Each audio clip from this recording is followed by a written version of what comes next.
ವಿರೋಧ ಪಕ್ಷಗಳು ಹೇಳೋ ಹಾಗೆ ಎಲ್ಲಿಯ ನೆಹರು ಎಲ್ಲಿಯ ಮೋದಿ. ದೀರ್ಘಾವಧಿ ಸೇವೆ ಸಲ್ಲಿಸುತ್ತಿರುವ ಚುನಾಯಿತ ಪ್ರಧಾನಿ ನರೇಂದ್ರ ಮೋದಿಯವರ ಕಾಲದಲ್ಲಿ ಬಡವರು ಇನ್ನಷ್ಟು ಬಡವರಾದರು, ಶ್ರೀಮಂತರು ಇನ್ನಷ್ಟು ಶ್ರೀಮಂತರಾದರು. ಯಾವಾಗಲೂ ದೂಷಣೆ ಮಾಡೋದೇನೇನಾ? ದೂಷಣೆ ಮಾಡೋದೇ ನಿಮ್ಮ ಗುಣ ಇರೋದ್ರಿಂದ ನೀವು ಈ ಮನಸ್ಥಿತಿಯಿಂದ ಆಚೆ ಬರೋದೇ ಇಲ್ಲ. ನನಗೆ ಸರ್ಕಾರದ ಯೋಜನೆಗಳನ್ನು ನನಗೆ ಬಳಸಿಕೊಳ್ಳುವ ಅರ್ಹತೆ ನನಗಿಲ್ಲಪ್ಪ, ಆದ್ರೆ ನನಗೆ ಅಚ್ಚೇತಿನ ಬರೋದು ಬೇಡವಾಗಾದ್ರೆ. ಯಾರಿಗೆ ಇದ್ರ ಬಗ್ಗೆ ಗೊತ್ತಿಲ್ಲ, ಸ್ಟ್ಯಾಟಿಸ್ಟಿಕ್ಸ್ ಇಲ್ಲ, ಮತ್ತೆ ಕಣ್ಣುಗಳಿಲ್ಲ ನೋಡೋದಕ್ಕೆ, ಅಂಥವ್ರು ಹೇಳೋವಂಥ ಮಾತುಗಳು. ಕರ್ನಾಟಕಕ್ಕೆ ಏನು ಕೊಡ್ತು ನರೇಂದ್ರ ಮೋದಿ ಸರ್ಕಾರ? ಸರ್ವಿಸ್ ಇಂಡಸ್ಟ್ರಿ ಬೆಳೆದಾಗ ಅದರ ಲಾಭವನ್ನು 10 ವರ್ಷ ಕೇಂದ್ರ ಮಾಫ್ ಮಾಡಿತ್ತಲ್ಲ, ಅದಕ್ಕೇನು ಬೆಲೆ ಇಲ್ವಾ? 42 ಆಫ್ ಡೆವಲ್ಯೂಷನ್ ಫಂಡ್ಸ್ ಮಾಡಿದ್ದು ಕರ್ನಾಟಕದಲ್ಲಿ ಬಿಜೆಪಿ ಸರ್ಕಾರ ಇದ್ದಾಗಲ್ಲ, ಸಿದ್ದರಾಮಯ್ಯನವ್ರು ಇದ್ದಾಗ. ರೆವಿನ್ಯೂ ಡೆಫಿಸಿಟ್ ಕೊಟ್ಟು 4 ವರ್ಷದಲ್ಲಿ ಸಿದ್ದರಾಮಯ್ಯನವರು 4 ಲಕ್ಷ ಸಾಲನ ಯಾಕೆ ಮಾಡಿದ್ರು? ಕಾಕಾ ಸಾಹೇಬ್ ನಿನ್ಗೂ ಫ್ರೀ, ಮಹದೇವಪ್ಪ ನಿನ್ಗೂ ಫ್ರೀ. ಕೇಳಿದ್ರ ಮಹದೇವಪ್ಪ? ಕೇಳಿದ್ರ ಕಾಕಾ ಸಾಹೇಬು? ಕೇಂದ್ರ ಸರ್ಕಾರವನ್ನ ದೂಷಿಸ್ತಾನೆ ನೀವು 3 ವರ್ಷ ಕಾಲ ಕಳೆದ್ರಿ. ಕರ್ನಾಟಕದ ಒಂದು ಹಿತರಕ್ಷಣೆ ಪರಮೋಚ್ಚ ಅಂತ ನಿಮ್ಗೆಂದು ಅನ್ನಿಸ್ಲಿಲ್ಲ. ಪೆಟ್ರೋಲ್ ಡೀಸೆಲ್ ಬೆಲೆ ಏರಿಕೆ ಅಂತ ಬಂದಾಗ ಅವರು ಮುಂಚೆನೇ ಇದನ್ನು ಗ್ರಹಿಸಿದ್ರೆ ಭಾರತಕ್ಕೆ ಈ ಪರಿಸ್ಥಿತಿ ಬರ್ತಾ ಇರಲಿಲ್ಲ. ದೇಶದ ಪ್ರಧಾನಿ ಹೇಳಿದಾಗ ನೀವೆಷ್ಟರ ಮಟ್ಟಕ್ಕೆ ಕೇಳಿದ್ರಿ? ಸ್ನೇಹಿತರೆ ನಮಸ್ಕಾರ, ಹೊಸದಿಗಂತ ಡಿಜಿಟಲ್ ಚಾನಲ್ಗೆ ಸ್ವಾಗತ. ಭಾರತದ ಪ್ರಧಾನಿ ನರೇಂದ್ರ ಮೋದಿ ಹೊಸ ದಾಖಲೆಯನ್ನು ಬರೆದಿದ್ದಾರೆ. 4399 ದಿನಗಳನ್ನು ಪ್ರಧಾನಿಯಾಗಿ ಪೂರೈಸಿ ಅವರು ನೆಹರು ಅವರ ದಾಖಲೆಯನ್ನು ದಾಟಿ ಮುನ್ನಡೆದಿದ್ದಾರೆ. ಇದನ್ನು ನರೇಂದ್ರ ಮೋದಿಯವರ ಪಕ್ಷದ BJP ಕಾರ್ಯಕರ್ತರು ಸಂಭ್ರಮಿಸ್ತಾ ಇದ್ದರೆ, ವಿರೋಧಿಗಳು ಈ ಸಂಭ್ರಮ ಯಾಕೆ ಅನ್ನುವಂಥ ಪ್ರಶ್ನೆಯನ್ನು ಹಚ್ತಾ ಇದ್ದಾರೆ. ಈ ಒಂದು ಸಂದರ್ಭದಲ್ಲಿ ನರೇಂದ್ರ ಮೋದಿಯವರ 12 ವರ್ಷಗಳ ಆಡಳಿತವನ್ನು ವಿಮರ್ಶೆ ಮಾಡಬೇಕಾದಂಥ ಅಗತ್ಯ ಖಂಡಿತ ಇದೆ, ಸಂಭ್ರಮದ ಜೊತೆಗೆ. ಸೊ ಆ ವಿಮರ್ಶೆಯಲ್ಲಿ ನಮ್ಮ ಜೊತೆ ಇವತ್ತು ಸೇರಿಕೊಂಡಿದ್ದಾರೆ ಕರ್ನಾಟಕ BJPಯ ನಾಯಕರು, ವಿಧಾನ ಪರಿಷತ್ತಿನ ಸದಸ್ಯರಾದಂಥ ಕೇಶವ್ ಪ್ರಸಾದ್ ಅವರು. ನಾನು ಕೇಶವ್ ಪ್ರಸಾದ್ ಅವರನ್ನು ಸ್ವಾಗತ ಮಾಡ್ತೀನಿ. ನಮಸ್ಕಾರ. ನಮಸ್ಕಾರ ಸರ್, ಈ ಸಂಭ್ರಮ ಎಲ್ಲರೂ ಪಡ್ತಾ ಇದ್ದೀರಿ, ಅದರ ಜೊತೆಗೆ ವಿಮರ್ಶೆಯೂ ಕೂಡ ಅಗತ್ಯ. ನಾನಾಗಲೇ ಹೇಳಿದ ಹಾಗೆ ಸಬ್ಕಾ ಸಾಥ್ ಸಬ್ಕಾ ವಿಕಾಸ್ ಈ ಘೋಷಣೆಯ ಮುಖಾಂತರ ನರೇಂದ್ರ ಮೋದಿಯವರ ಆಡಳಿತ ಶುರುವಾಗಿದ್ದು 2014ರಲ್ಲಿ. ವಿರೋಧ ಪಕ್ಷಗಳು ಹೇಳೋ ಹಾಗೆ ಈ 12 ವರ್ಷಗಳಲ್ಲಿ ಬಡವರು ಇನ್ನಷ್ಟು ಬಡವರಾದರೂ ಹೊರತು ಶ್ರೀಮಂತರು ಇನ್ನಷ್ಟು ಶ್ರೀಮಂತರಾದರು. ಅದಾನಿ ಅಂಬಾನಿ ಹೆಸರುಗಳೆಲ್ಲ ಪದೇ ಪದೇ ಬರುತ್ತೆ. ಈ 12 ವರ್ಷಗಳಲ್ಲಿ ಬಡವರಿಗೆ ಏನಾಯಿತು? ಏನೂ ಆಗಿಲ್ಲ ಬಡವರಿಗೆ ನರೇಂದ್ರ ಮೋದಿಯವರ ಸರ್ಕಾರದಲ್ಲಿ. ನೀವು ಅನಗತ್ಯವಾಗಿ ಸಂಭ್ರಮ ಪಡ್ತಾ ಇದ್ದೀರಾ. ಎಲ್ಲಿಯ ನೆಹರು ಎಲ್ಲಿಯ ಮೋದಿ. ಸೊ ಈ ಸಂಭ್ರಮ ಪಡುವಂಥ ಯಾವ ಒಂದು ಕೆಲಸ ಕಾರ್ಯಗಳು ನರೇಂದ್ರ ಮೋದಿ ಸರ್ಕಾರದಿಂದ ಆಗಿಲ್ಲ ಅನ್ನುವಂಥದ್ದು. ಸೊ ಹಾಗಾಗಿ ನಾನು ನಿಮಗೆ ಕೇಳೋದಕ್ಕೆ ಇಷ್ಟಪಡ್ತೇನೆ, ನರೇಂದ್ರ ಮೋದಿಯವರ ಕಾಲದಲ್ಲಿ ಬಡವರು ಇನ್ನಷ್ಟು ಬಡವರಾದರು, ಶ್ರೀಮಂತರು ಇನ್ನಷ್ಟು ಶ್ರೀಮಂತರಾದರು. ಈ ಆರೋಪಕ್ಕೆ ನಿಮ್ಮ ಉತ್ತರ ಏನು? ನೋಡಿ, ನರೇಂದ್ರ ಮೋದಿಯವರು ಅಧಿಕಾರ ವಹಿಸಿಕೊಂಡು 4399 ದಿನವನ್ನು ಇದೇ ತಿಂಗಳು 10ನೇ ತಾರೀಕು ಜೂನ್ 10, 2026ಕ್ಕೆ ಆಗಿದೆ. ಇದು ದೀರ್ಘಾವಧಿ ಸೇವೆ ಸಲ್ಲಿಸುತ್ತಿರುವ ಚುನಾಯಿತ ಪ್ರಧಾನಿ. ನೆಹರು ಅವ್ರಿಗೂ ನರೇಂದ್ರ ಮೋದಿಗೂ ಇರುವಂಥ ವ್ಯತ್ಯಾಸ, 1947ರಲ್ಲಿ ನೆಹರು ಅವರು ಅಧಿಕಾರ ವಹಿಸ್ಕೊಂಡಾಗ ಚುನಾಯಿತ ಪ್ರಧಾನಿಯಾಗಿರಲಿಲ್ಲ, ಅವರನ್ನು ನಿಯುಕ್ತಿಗೊಳಿಸಲಾಗಿತ್ತು. 1952ರ ಸಾರ್ವತ್ರಿಕ ಚುನಾವಣೆಯಲ್ಲಿ ಅವರು ಕಾಂಗ್ರೆಸ್ನಿಂದ ಗೆದ್ದು ಬಂದು ಪ್ರಧಾನಮಂತ್ರಿಗಳಾದರು. ಆ ಸಂದರ್ಭದಲ್ಲಿ ಅವರು ಚುನಾಯಿತ ಪ್ರಧಾನಿ. ನರೇಂದ್ರ ಮೋದಿಯವರು 2014ರ ಮೇ 26ರಂದು ಅಧಿಕಾರ ವಹಿಸ್ಕೊಂಡಾಗಲೇ ದೇಶದ ಚುನಾಯಿತ ಪ್ರಧಾನಿಗಳಾಗಿ ಅಧಿಕಾರ ವಹಿಸ್ಕೊಂಡಿದ್ದಾರೆ. ಹಾಗಾಗಿ ಇಡೀ ಭಾರತ, ಇಡೀ ಜಗತ್ತು, ದೊಡ್ಡ ಪ್ರಜಾಸತ್ತಾತ್ಮಕ ವ್ಯವಸ್ಥೆ ಇರುವಂತಹ ದೇಶದಲ್ಲಿ ಈ ಒಬ್ಬ ವ್ಯಕ್ತಿ ಇಷ್ಟು ನಿರಂತರವಾಗಿ ಆಳ್ವಿಕೆಯನ್ನು, ಜನರ ಮನಸ್ಸನ್ನು ಗೆದ್ದು ಚುನಾಯಿತರಾಗಿ ಬಂದಿದ್ದಾರೆ ಅನ್ನುವಂಥ ಕಾರಣಕ್ಕೆ ಸಂಭ್ರಮಿಸ್ತಾ ಇದ್ದಾರೆ. ಇಡೀ ಜಗತ್ತಿನಲ್ಲಿ ನರೇಂದ್ರ ಮೋದಿ ಗೆದ್ದು ಬಂದಾಗ ಸವಾಲುಗಳು ನೂರಾರಿತ್ತು. ಯಾಕೆಂದರೆ 1947ರಲ್ಲಿ ಸ್ವತಂತ್ರ ಬಂದು ಕಾಂಗ್ರೆಸ್ ಸುಮಾರು 60 ವರ್ಷಗಳ ಆಳ್ವಿಕೆಯ ನಂತರನೂ ನಮ್ಮ ಸ್ಥಿತಿ ಹೇಗಿತ್ತು ಅಂತಂದರೆ, ಎಲ್ಲ ಹಗರಣಗಳಲ್ಲಿ ಸಿಲುಕು ಬಿದ್ದಿತ್ತು. 3G ಹಗರಣ, 4G ಹಗರಣ, ಆದರ್ಶ್ ಹಗರಣ, ಏಷ್ಯಾಡ್ ಹಗರಣ, ಹೀಗೆ ಹಗರಣಗಳ ಸರಮಾಲೆ. ಅದರಿಂದ ಹೊರಗಡೆ ಬಂದರೆ ಸಾಕು ಅಂತ ಇತ್ತು. ಹಾಗೆಯೇ ನಮ್ಮ ಆರ್ಥಿಕ ಸ್ಥಿತಿ 11ನೇ ಜಾಗದಲ್ಲಿ ಇದ್ವಿ ನಾವು. ಅಂದರೆ ಭಾರತ ಸ್ವತಂತ್ರ ಬಂದಾಗಲೇ 4ನೇ ಸ್ಥಾನದಲ್ಲಿದ್ದಂಥ ಆರ್ಥಿಕತೆ 11ನೇ ಸ್ಥಾನಕ್ಕೆ ಹೋಗಿ ಮುಟ್ಬಿಟ್ಟಿತ್ತು. ಇಡೀ ಜಗತ್ತಿನಲ್ಲಿ ಭಾರತ ಅಂತಂದರೆ ಇನ್ನಿದಕ್ಕೆ ಭವಿಷ್ಯ ಇಲ್ಲ. ಮತ್ತು ಮೋರ್ಗನ್ ಸ್ಟ್ಯಾನ್ಲೆ ಆವತ್ತೇ ನಮ್ಮನ್ನು ಫ್ರಜೈಲ್ 5 ಎಕಾನಮಿ ಅಂತ ಹೇಳಿಬಿಟ್ಟಿತ್ತು. ಇದಕ್ಕೆ ಉತ್ತರ ಕೊಡುವಂತಹ ಒಂದು ದಿಟ್ಟ ಪ್ರಧಾನಿ ನಮ್ಗೆ ಅವಶ್ಯಕತೆ ಇತ್ತು. ಮತ್ತು ಆ ಸಂದರ್ಭದಲ್ಲಿ ನರೇಂದ್ರ ಮೋದಿ 30 ವರ್ಷಗಳ ನಂತರ ಒಂದು ಪಕ್ಷ ತನ್ನದೇ ಸಾಮರ್ಥ್ಯದ ಮೇಲೆ ಬಹುಮತವನ್ನು ಪಡೆದು ಬಂದಂಥ ಸರ್ಕಾರ ಆಗಿತ್ತು. ನರೇಂದ್ರ ಮೋದಿ ಗೆದ್ದು ಬಂದ ನಂತರ ಜನರನ್ನು ಉದ್ದೇಶಿಸಿ ಮಾತನಾಡಿದ್ದೇನೆ, ನಿಮ್ಮ ಆಶೋತ್ತರಗಳನ್ನು ನಾನು ಈಡೇರಿಸ್ತೀನಿ, ನಾವು ಕೊಟ್ಟಂಥ ಭರವಸೆಗಳ ಮೇಲೆ ದೇಶವನ್ನು ನಾನು ಪ್ರಗತಿ ಪಥದಲ್ಲಿ ಗುಜರಾತ್ ಮಾಡೆಲ್ನಲ್ಲಿ ತಗೊಂಡು ಹೋಗ್ತೀನಿ ಅಂತ ಹೇಳಿದ್ದರ ಆಧಾರದ ಮೇಲೆ ಇಷ್ಟು ದೊಡ್ಡ ಬಹುಮತ ಕೊಟ್ಟಿದ್ದೀರಿ, ಆದರೆ ನಿಮ್ಮ ಭರವಸೆಯನ್ನು ಹುಸಿ ಮಾಡಲ್ಲ ಅಂತ ಹೇಳಿದ್ರು ಅವರು. ಮೊದಲನೇದೇ ಚೆನ್ನಾಗಿ ನೆನಪಿದೆ, ಕೆಂಪುಕೋಟೆ ಮೇಲೆ ನಿಂತು ಈ ದೇಶದ ಮಹಿಳೆ ಬಹಿರ್ದಶೆಗೆ ಹೋಗಬೇಕು ಅಂತಂದರೆ ಸೂರ್ಯೋದಯಕ್ಕಿಂತ ಮುಂಚೆ ಸೂರ್ಯಾಸ್ತದ ನಂತರ ಅಂತ ಹೇಳಿದರು.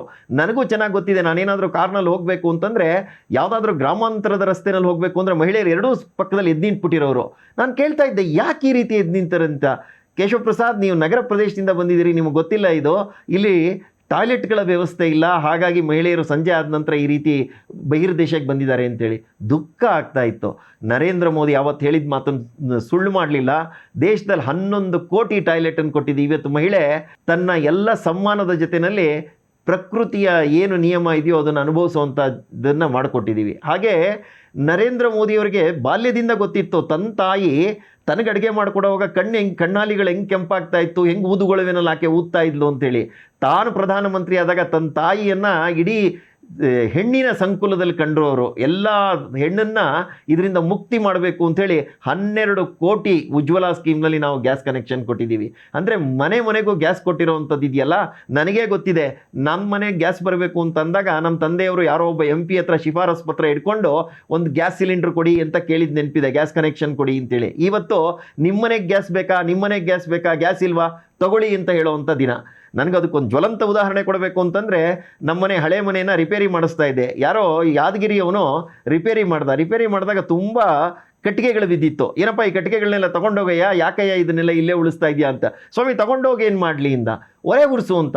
ಸ್ವಾಮಿ, ನರೇಂದ್ರ ಮೋದಿ 2 ಗ್ಯಾಸ್ ಕನೆಕ್ಷನ್ ಕೊಟ್ಟವ್ರೆ, ನಮ್ಮಲ್ಲಿ 2 ಸಿಲಿಂಡರ್ ಐತೆ, ಯಾಕೆ ಬೇಕು ನನಗೆ, ನೀವೇ ಇಟ್ಕೊಳ್ಳಿ ಈ ಕಟ್ಟಿಗೆನ ಅಂದ. ಆಗ ನನಗೆ ವಾಸ್ತವಿಕತೆ ಅರ್ಥ ಆಯಿತು.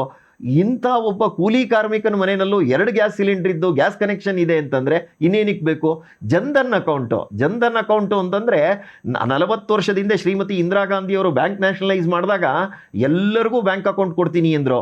ಝೀರೋ ಬ್ಯಾಂಕ್ ಬ್ಯಾಲೆನ್ಸ್ ಅಕೌಂಟನ್ನು ನರೇಂದ್ರ ಮೋದಿ ಓಪನ್ ಮಾಡ್ತೀನಿ ಅಂತ ಅಂದಾಗ ನಗಾಡಿದ್ರು. ಇವತ್ತು 58 ಕೋಟಿ ಜನ ಅದರ ಬೆನಿಫಿಷಿಯರೀಸ್ ಆಗಿದ್ದಾರೆ.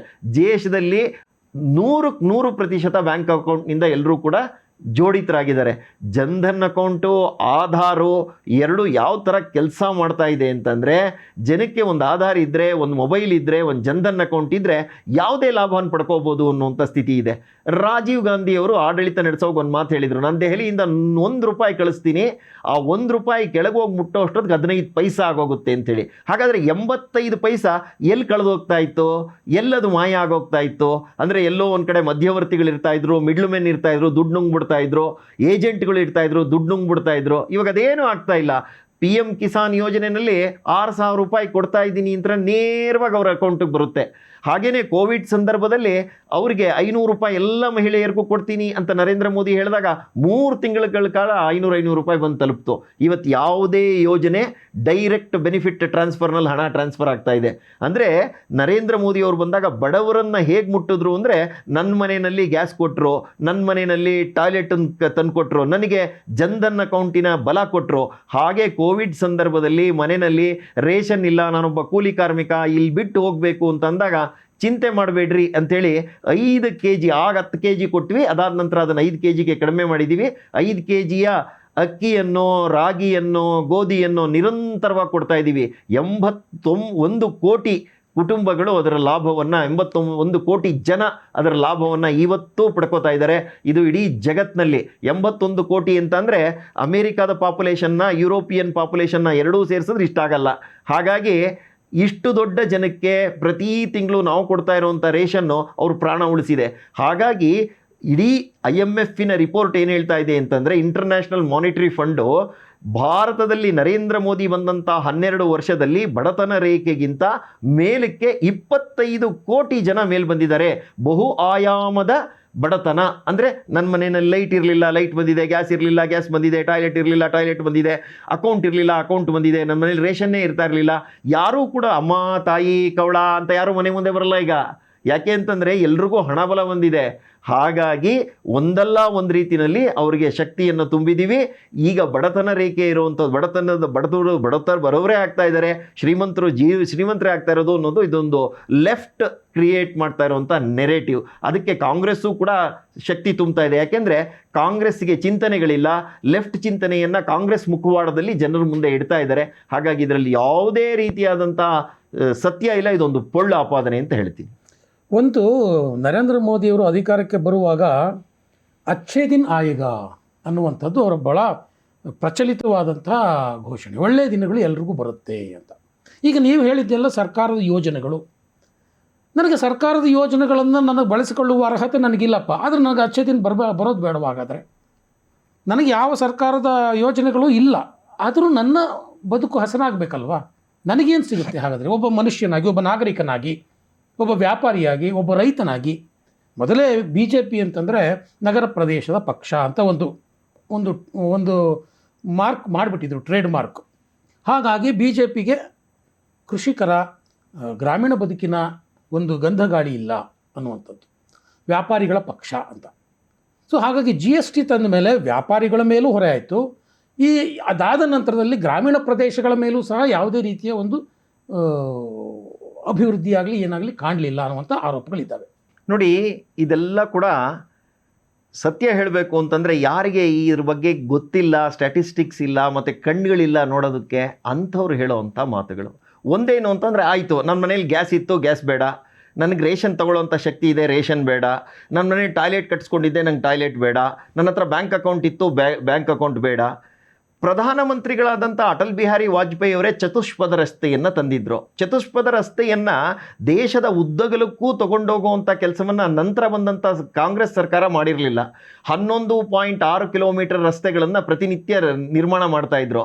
ನರೇಂದ್ರ ಮೋದಿಯವರು ಅದಕ್ಕೆ ಗತಿ ಕೊಟ್ಟು ಒಂದು ದಿನಕ್ಕೆ 34 ಕಿಲೋಮೀಟರ್ ರಸ್ತೆಗಳನ್ನು ನಿರ್ಮಾಣ ಮಾಡ್ತಾ ಇದ್ದಾರೆ. ದೇಶದ ಉದ್ದಗಲಕ್ಕೂ ರೋಡ್ ಕನೆಕ್ಟಿವಿಟಿ ಹೇಗಿದೆ ಅಂತಂದರೆ, ಅಮೇರಿಕಾದ ಪ್ರೆಸಿಡೆಂಟ್ ಆಗಿದ್ದಂಥ ಜಾನ್ ಎಫ್ ಕೆನಡಿ ಹೇಳ್ತಾ ಇದ್ರು, America is great because of it's roads ಅಂತ. ಹಾಗೆ ಇವತ್ತು India is great because of it's roads. ಇವತ್ತು ಕನೆಕ್ಟಿವಿಟಿ ಹೇಗಿದೆ ಅಂತಂದರೆ, ಇಲ್ಲಿಂದ ಮೈಸೂರಿಗೆ ಹೋಗಬೇಕು ಅಂತಂದರೆ 1.25 ತಾಸಿನಲ್ಲಿ ಮೈಸೂರಿಗೆ ಹೋಗಿ ತಲುಪುವಂಥದ್ದಿದೆ. ದಾಬಸ್ಪೇಟೆಯಿಂದ ಚೆನ್ನೈ ಹೈವೇನ ಹೋಗೇ ನೋಡಬೇಕು ಎಷ್ಟು ಚೆನ್ನಾಗಿದೆ ಅನ್ನೋವಂಥದ್ದು. ಹಾಗೆ ದೇಶದ ಉದ್ದಗಲಕ್ಕೂ ನಾವು ಮಾಡಿರೋವಂಥ ಎಲ್ಲ ರಸ್ತೆಗಳು, ನಾವು ಮಾಡಿರೋವಂಥ ಅಟಲ್ ಟನಲ್ ಇರಬಹುದು, ಅಟಲ್ ಸೇತು ಇರಬಹುದು, ಜೊತೆಗೆ ಬೋಗಿಬೀಲ್ ಸೇತುವೆ ಇರಬಹುದು, ಅದ್ರ ಜೊತೆಗೇ ಇರುವಂತಹ ನಾರ್ತ್ ಈಸ್ಟಿನ ಕನೆಕ್ಟಿವಿಟಿ, ಮತ್ತು ಲಡಾಖ್ ಮತ್ತು ಲೇ, ಜೊತೆಗೆ ಈ ಶ್ರೀನಗರದ ಕನೆಕ್ಟಿವಿಟಿ ಅದ್ಭುತವಾಗಿದೆ. ಯಾರು ರಸ್ತೆಗಳಲ್ಲಿ ಓಡಾಡಿದಾರೋ ಅವ್ರಿಗನ್ನಿಸ್ತಾ ಇದೆ ಇವತ್ತು ಈ ರಸ್ತೆಗಳನ್ನು ನಾವು ವಿದೇಶಗಳಲ್ಲಿ ನೋಡ್ತಾ ಇದ್ವಿ, ಹಾಗಾಗಿ ತಿಂದಿದೆ. ಮಿಡ್ಲ್ ಕ್ಲಾಸ್ ಅಂದ್ರೇನು? ನನಗೆ ಕಾರ್ ತಗೊಳ್ಳೋವಂಥ ಚೈತನ್ಯ. GST ಕಡಿಮೆ ಆಯಿತು. GST ಕಡಿಮೆ ಆಗಿದ ತಕ್ಷಣ ಕಾರ್ ಮಾರಾಟ ಎಷ್ಟು ಜಾಸ್ತಿ ಆಯಿತು ಅಂತಂದರೆ, ಒಂದೇ ಒಂದು ದಿನದಲ್ಲಿ 55 ಲಕ್ಷ ಕಾರ್ಗಳ ಮಾರಾಟ ಆಗಿತ್ತು. ಅಂದರೆ 55 ಲಕ್ಷ ಕಾರ್ ಮಾರಾಟ ಆಗಿತ್ತು ಅಂದರೆ ಎಲ್ಲಿಂದ ಬಂದರು ಈ ಜನ? GST ಕಡಿಮೆ ಆಯಿತು ಅಂತ ಅಂದಾಗ ಇಷ್ಟು ಜನರ ಕೈಗೆ ಆರ್ಥಿಕ ಶಕ್ತಿಯನ್ನು ಕೊಟ್ಟವಲ್ಲ, ಅದು ಹೇಗಿತ್ತು? 2 ಲಕ್ಷಕ್ಕೆ ನಮ್ಮದು ಇನ್ಕಮ್ ಟ್ಯಾಕ್ಸ್ ಇದಿತ್ತು, ರಿಬೇಟ್ ಇತ್ತು.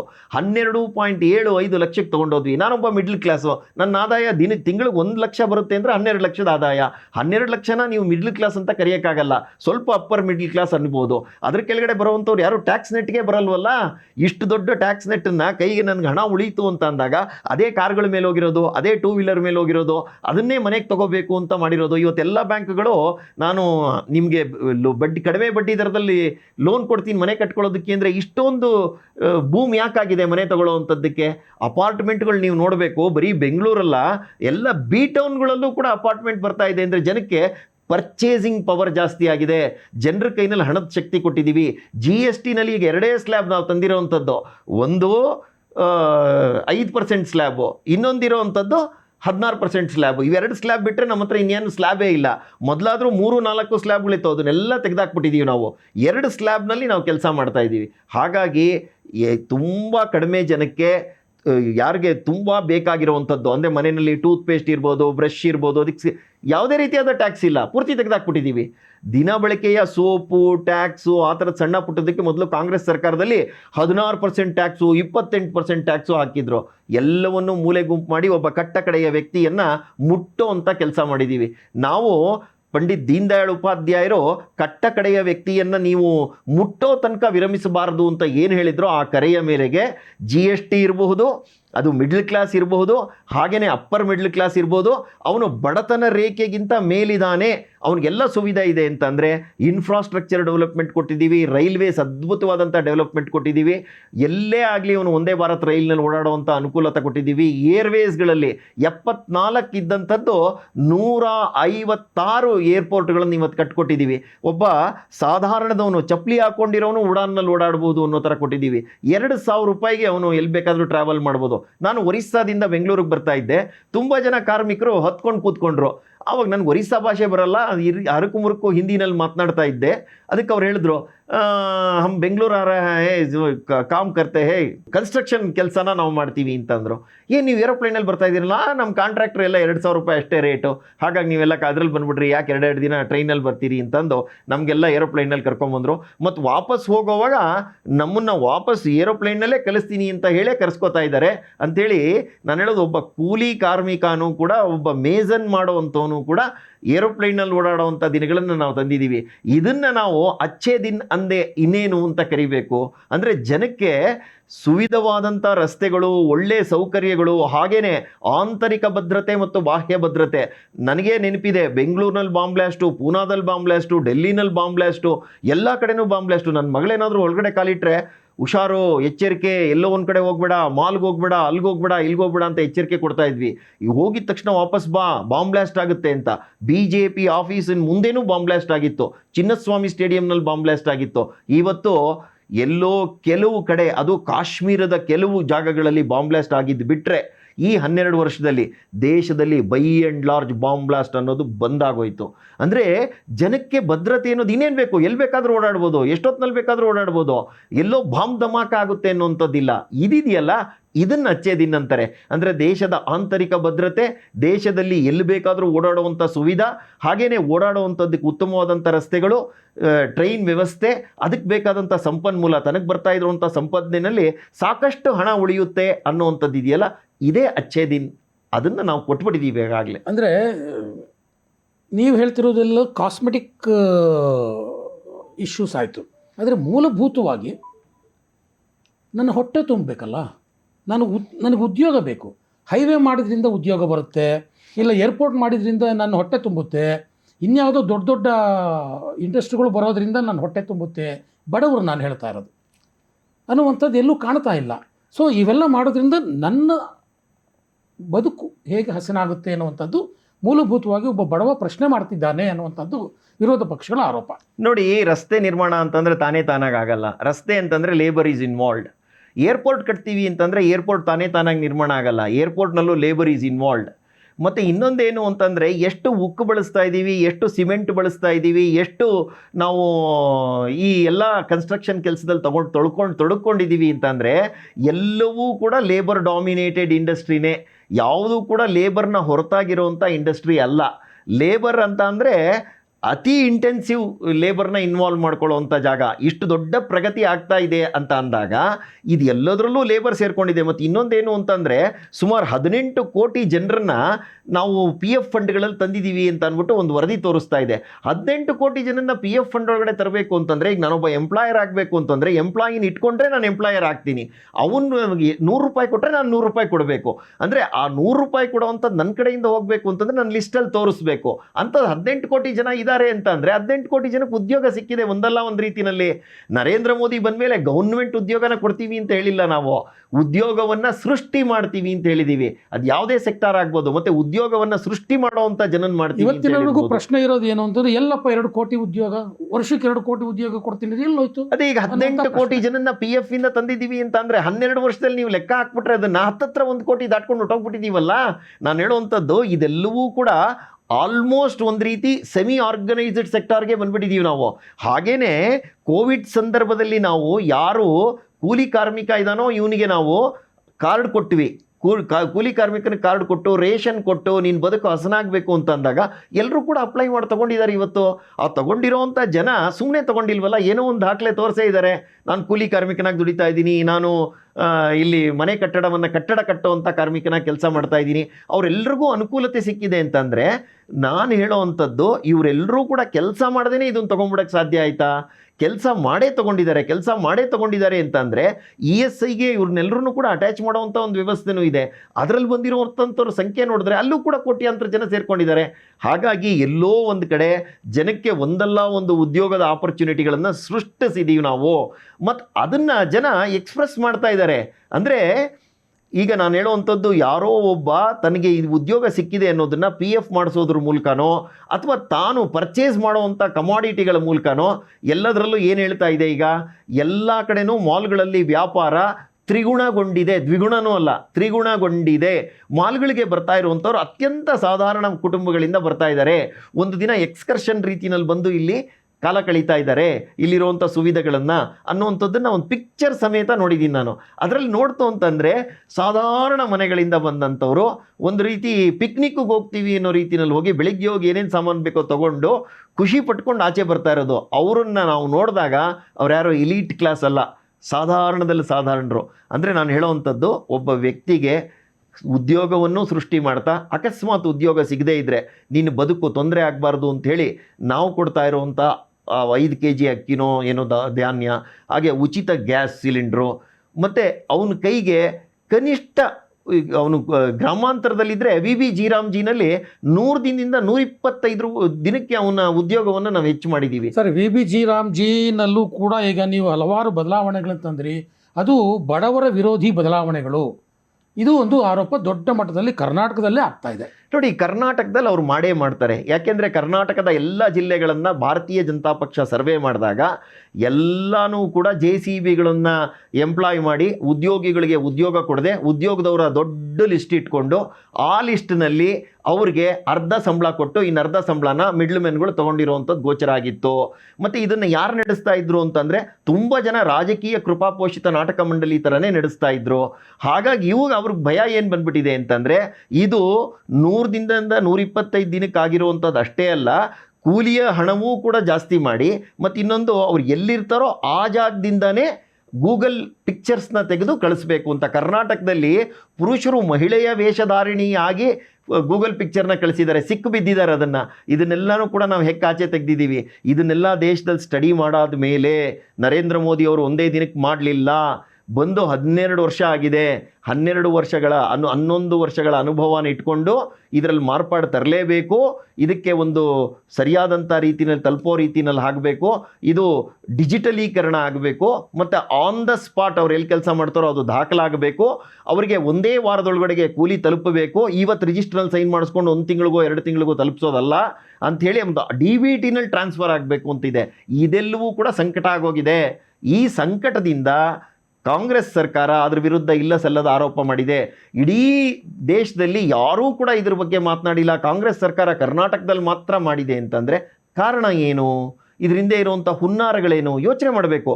ಈ ಸತಿ ನೀತಿ ಆಯೋಗಕ್ಕೆ ಹೋಗಿದ್ದಾರೆ DK ಶಿವಕುಮಾರ್ ಅವರು, ಮೊದಲನೇ ಬಾರಿಗೆ ನೀತಿ ಆಯೋಗಕ್ಕೆ ಹೋಗಿದ್ದಾರೆ. ಇಷ್ಟು ದಿನ ಸಿದ್ದರಾಮಯ್ಯನವರು ಇದ್ದಾಗ ಹೋಗ್ತಾ ಇರಲಿಲ್ಲ, ಕೇರಳದವರು ಹೋಗ್ತಾ ಇರಲಿಲ್ಲ, ಹೋಗಿದ್ದಾರೆ. ತಮಿಳುನಾಡು ಅವರು ಹೋಗ್ತಾ ಇರಲಿಲ್ಲ, ಹೋಗಿದ್ದಾರೆ. ಅಂದರೆ ಈ ಎಲ್ಲ ರಾಜ್ಯಗಳಿಗೂ ಅರಿವಾಗಿದೆ, ನಾವು ಕೇಂದ್ರದ ಜೊತೆಯಲ್ಲಿ ನಮ್ಮ ಎಲ್ಲ ವಿಷಯಗಳನ್ನು ಹಂಚ್ಕೋಬೇಕು, ನಮ್ಮ ಅಭಿವೃದ್ಧಿಗೆ ಹಣ ತರಬೇಕು, ಅವ್ರ ಜೊತೆಲಿ ಹೆಜ್ಜೆ ಹಾಕಿದ್ರೆ ನಾವು ಬೆಳಿತೀವಿ, ನಮ್ಮ ಜನನೂ ಸುಖವಾಗಿರ್ತಾರೆ ಅನ್ನೋದು ಅರಿವಾಗಿದೆ. ಈಗ VBG ರಾಮ್ಜಿನ ಕರ್ನಾಟಕನೂ ಒಪ್ಕೊಳ್ಳುತ್ತೆ, ಕರ್ನಾಟಕದಲ್ಲೂ ಈ ಯೋಜನೆ ಲಾಗುಗೆ ಬರುತ್ತೆ. ಅಂದರೆ ಈಗ 12 ವರ್ಷಗಳ ಅವಧಿಯಲ್ಲಿ ದೇಶ ಏನು ಪ್ರಗತಿ ಕಾಣ್ತು, ಅದಕ್ಕೆ ನರೇಂದ್ರ ಮೋದಿಯವರ ಸರ್ಕಾರ ಮಾತ್ರ ಕಾರಣ ಅಲ್ಲ. ದೇಶದ ಎಲ್ಲ ರಾಜ್ಯಗಳ ಅಧಿಕಾರವು ಯಾರ್ಯಾರ ಕೈಲಿದೆಯೋ ಎಲ್ಲರೂ ಕೈ ಜೋಡಿಸಿದ್ರೇ ಇಡೀ ದೇಶ ಅಭಿವೃದ್ಧಿ ಆಗೋದು. ಆ ನಿಟ್ಟಿನಲ್ಲಿ ನೋಡೋದಾದರೆ ಕರ್ನಾಟಕದ ಕೊಡುಗೆನೂ ಬಹಳ ದೊಡ್ಡ ಮಟ್ಟದಲ್ಲಿ ದೇಶದ ಅಭಿವೃದ್ಧಿಗಿದೆ. ಆದರೆ ಕರ್ನಾಟಕಕ್ಕೆ ಏನು ಕೊಡ್ತು ನರೇಂದ್ರ ಮೋದಿ ಸರ್ಕಾರ?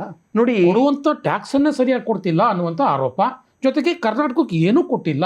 ಏನು ಕೊಟ್ಟಿದೆ ಅಂಥದ್ದು ಕರ್ನಾಟಕಕ್ಕೆ ಕೊಡುಗೆ?